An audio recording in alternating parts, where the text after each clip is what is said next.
Darf ich bitten? Der Nächste. Grüß Gott, Herr Arzt. Grüß Gott, Herr Meier. Na, wo fehlt's denn? Oh mein Herr Doktor, mit meinem Magen stimmt's heute gar nicht mehr recht.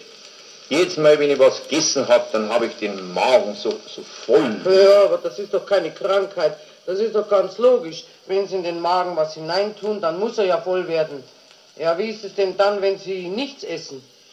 Dann ist ganz das Gegenteil. Dann fühle ich so eine Leere im Magen. Na sehen Sie, dann ist doch Ihr Magen ganz in Ordnung. Ja, aber wie kommt denn das dann, dass ich beim Stiegensteigen so schnaufen muss? Ja, mein Lieber, da muss ein anderer auch Schnaufen, aber das hängt doch nicht mit dem Magen zusammen, sondern mit der Lunge. Aha, ja, auf der Lunge bin ich gesund, da fehlt mir nichts.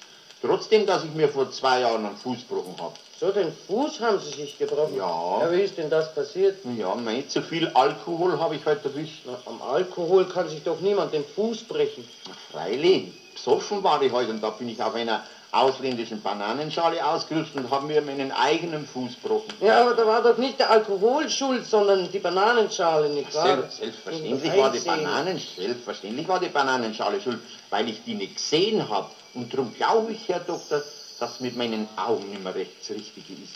Weil, wenn ich zum Beispiel daheim Zeitung lese, da kriege ich immer so Kreuzweh, dass ich das Lesen aufhören muss. Ja, aber lieber Herr Meier, schlechte Augen können doch niemals Kreuzschmerzen erzeugen. Ja, das kann schon sein, aber die Augen und das Kreuz müssen doch eine heimliche Verbindung haben, weil man oft die alten Leute so jammern hört, wenn sie sagen, es ist schon Rechtskreuz, wenn man nicht mehr gut sieht. Ja, Herr Meier, Sie sollen halt weniger Zeitung lesen und dafür vielleicht mehr Obst essen, denn Obst ist gesund.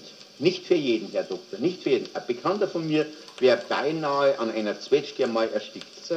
Na, wie alt sind Sie denn schon, Herr Meier? Ja, ich bin jetzt alt, ich bin fast, ja, so alt, älter wie meine Frau, genauso alt wie meine Frau, so. ja. Ja, wie alt ist denn Ihre Frau? Meine Frau, die ist jetzt, das kann ich Ihnen momentan gar nicht sagen. Naja, das ist ja auch ganz Nebensache. Eine